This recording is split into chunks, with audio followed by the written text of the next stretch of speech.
Okay, let's talk about pollution.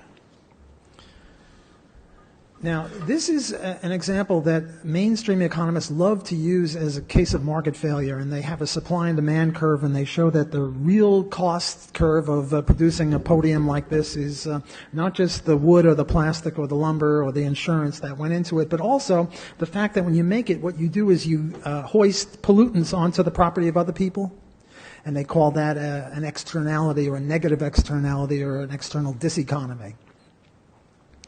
Let me tell you a story. Once upon a time, long, long ago, all stories have to start that way. In the 1830s or 1840s in the U.S., again, I don't know what happened in Australia or other countries. I get this from Murray Rothbard and a guy named Morton Horowitz, Horwitz, who was a Harvard historian of the mid-19th century. What you'd have was a little old lady, hate to be sexist about it, but I am, who would hang out her washing. This is in the days before the electronic dryer. And she'd hang up her washing, and it would be wet and clean, and she'd come back 2 hours later, and it was dry and dirty. And she'd go to the court, and she'd say, that there factory 2 miles down the street, it put pollutants onto my laundry, and I want two things. I want an injunction, which means a ruling by the court that they cut it out, and I also want damages. They ruined my laundry. And in many cases, the court would agree. Not all cases, but in some cases, the court would agree. Or you'd get a case of a farmer who'd go to court and say, I had haystacks, and the railroad came by with sparks 300 feet in the air, and it got my haystacks on fire, even though they're on my private property, and I want damages and an injunction. And again, sometimes, many times, the courts would approve of this. These, what they were called then was nuisance lawsuits, but we would now call them environmental lawsuits. And the fact that the courts upheld private property rights had several benevolent effects. First of all, entrepreneurs, businessmen were led by Adam Smith's invisible hand to use more expensive anthracite coal rather than dirty but cheaper sulfur coal. Because if they used sulfur coal, they would get little old ladies on their case. There was even some environmental forensics in those days. You know what forensics is? You know, they have all these CSI shows where they were interested in blood and semen and hair particles and what's under your fingernails to figure out who the rapist or the murderer was. Well, you had environmental forensics. Here's a dust particle. Where did it come from? Let's go get them and get damages and an injunction against them. And you had incentives when you had a smokestack to put a mesh in the smokestack to catch most of the dust that would get out. And then every once in a while you change the mesh, M-E-S-H. And things were pretty good. Not perfect. There is such a thing called de minimis. We all exhale a poison, carbon dioxide. What are we going to do? Say you can't exhale carbon dioxide? That's silly. Every industrial product has some sort of a little bit of pollution. I mean, if you need an oxygen tent, don't move to Pittsburgh, because you're going to get something, even though you can sue them if they do these pollution type activities.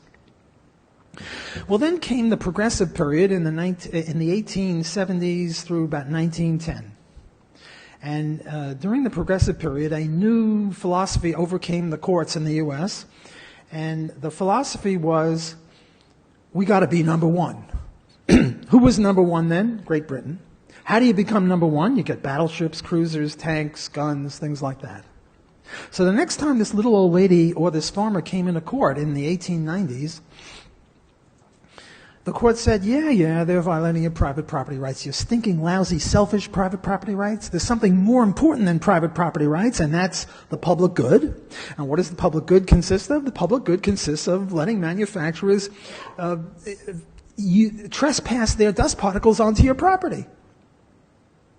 Well, if that's the way the law is going to be, if you were a green businessman, a Christian, somebody who didn't want to pollute other people, who wanted to use more expensive anthracite coal, who wanted to take steps to keep pollution to yourself, you would be at a competitive disadvantage vis-a-vis the other people who had no such niceties, and they would drive you out of business, assuming equal, ceteris paribus, other equal abilities. So now the law system was working in a very perverse way. And there was Murray Rothbard quotes some Georgia state court, the Supreme Court of Georgia, saying that,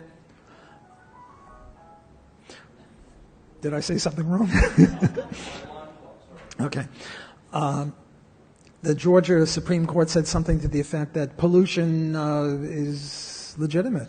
It's legal. You can't stop pollution. Well, if you have that kind of a legal system, of course you're going to have pollution. And then things got pretty bad in the mid-20th century, and then they had to come up with the EPA. But the problem was created in the first place by the courts not upholding property rights. One argument against this is, well, what are you going to do? Sue every automobile owner for pollutants? And you have to, I don't know how many automobile owners there are in Australia or the US, but there are plenty of them, and it would be unfeasible to sue each and every one of them. And also, each and every one of them only contributes this much, namely de minimis amount of pollution.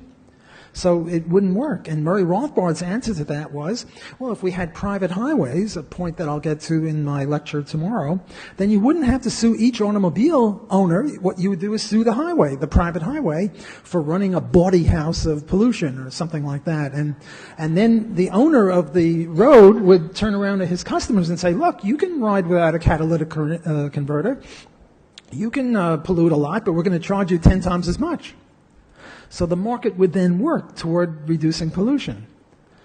And then they have to have the EPA, which comes up with all sorts of problems about, how big your toilet bowl can be and all sorts of stuff like that.